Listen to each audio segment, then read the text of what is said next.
Road Trips and Missing Persons by Adriana in the Snow. Chapter 4.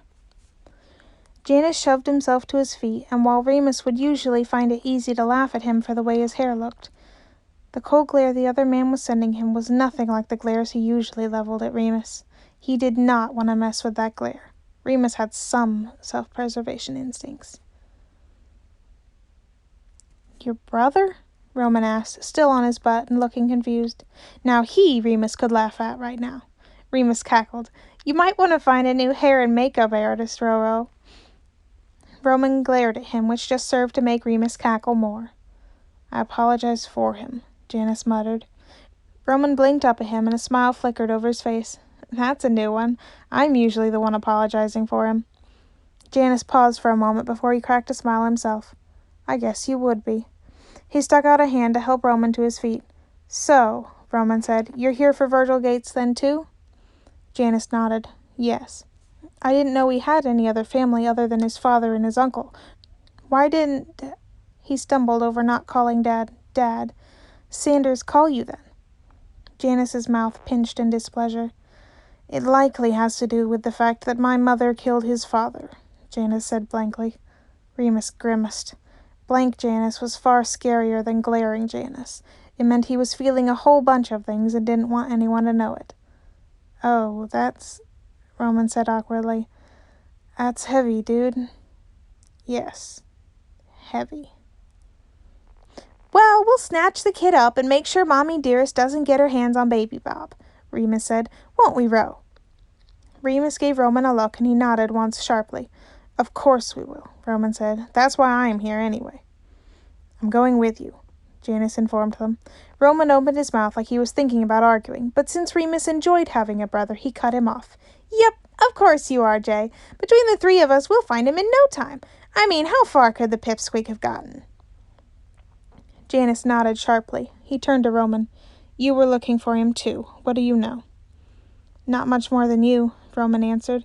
"There'd clearly been a break-in when I checked the house, and I found what I'm guessing was his," he pointed a thumb at the unconscious man by the water fountain, "car down the road, which a neighbor said they'd seen someone come out of and go sneaking around the house.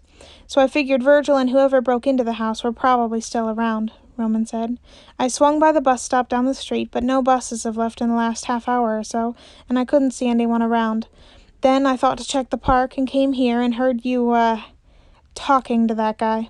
Roman gestured to the unconscious body a couple feet away, "about finding him." "He didn't know much else," Janus told them. "Virgil pepper-sprayed him and bolted." Remus snorted. "Good on him." A very small smile flickered across Janus's face, but was gone the next second. "Well, that's the park and the bus station checked," Janus said. "Would he go to any neighbors?" Roman asked. Janus shook his head. "Probably not. He doesn't know many of them well. Mrs. Owens maybe, or maybe she would have seen something. She lives next to them." "We'll start there then," Roman said. "What about this guy?" Remus asked while poking him with the toe of his foot. "He's still breathing." "Call the cops," Janus suggested. He reached into his pocket and pulled out a plastic bag to toss to Remus, who caught it. "Don't leave fingerprints." "Why do you have a bagged-up gun in your pocket?" Roman asked. "I was doing something before this," Janus answered. See, that doesn't answer my question." Remus ignored them in favor of rolling the body carefully over and shoving the gun into the guy's pocket so it was visible but didn't look like it was supposed to be visible. He then handcuffed the guy to the water fountain and, just for funsies, put a joint on him. "All done," he said after he'd positioned the man perfectly.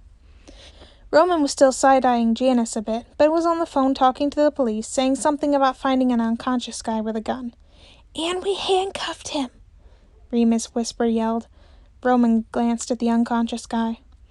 "We handcuffed him to a water fountain because he seemed dangerous and we didn't want him to get away."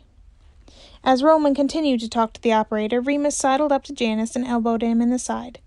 Janus shoved him away grumpily, but not enough to send Remus stumbling.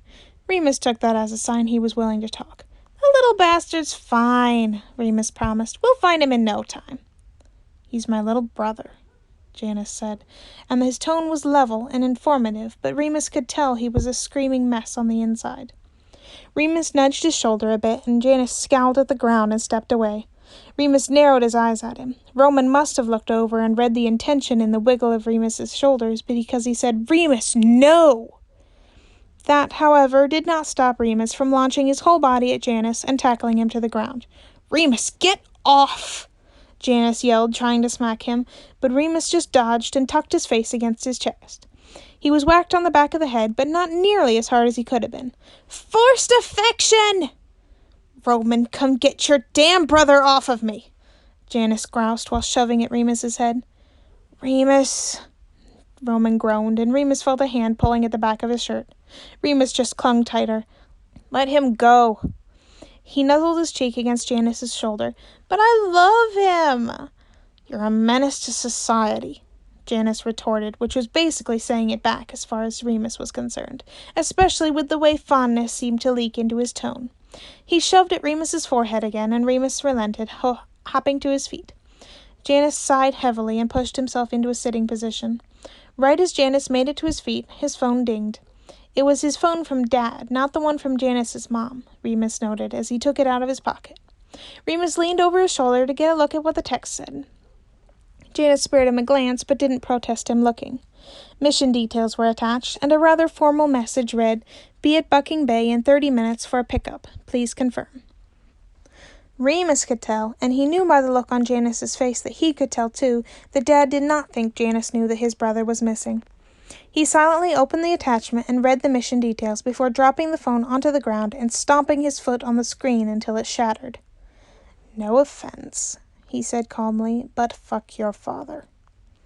He turned away towards the entrance of the park without another word. Remus swallowed thickly and shared a glance with Roman. "We should probably follow him," Roman said. "He knows where the neighbor lives." Remus nodded, though he'd planned on following Janice even if he didn't have information about the mission they were on. They followed him down the street back towards where Remus knew Virgil and Remy's house was. Had been? He didn't think Virgil would be living there anymore if his dad was dead. Janice knocked on the front door of a house next door without preamble. It took a few seconds for the door to open. Even after working with Janice for the last 2 years, Remus was still surprised at how quickly the other man's face could transform. "Good evening, Mrs. Owens," he said smoothly, an apologetic smile on his face and a slight crinkle to his brow. "I was supposed to pick up Virgil to take him to a school play tonight, but he wasn't home when I knocked. Would you happen to have seen anything? I believe he may have left his phone at home." The woman who'd opened the door blinked at him in confusion for a few moments before a smile lit up her face. "Oh, hello, Janice," she said. "I did see him run out his back door a few minutes ago and hop the fence." "He went out the back door?" Janice said, a small frown flickering over his face for a moment before it disappeared. "Towards the grocery store, perhaps?" "He did seem to be going that way," she confirmed. "Well, I did tell him I would help him sneak in snacks to the play," Janice said. "Perhaps he forgot and ran to get some. When did you see him?" "Oh, about a half an hour ago, give or take. I'm surprised he's not back yet." Janice chuckled lightly. "Probably got tied up in the chocolate aisle. I'll look for him there. Thank you, ma'am." "Oh, it's not a problem, sweetie. Have fun at the play." Janice continued to smile until the door snapped shut. Then his face fell back into a neutral expression and he turned away. "The grocery store," he said. "Let's look there. He does know the area, so it would be a good place to hide."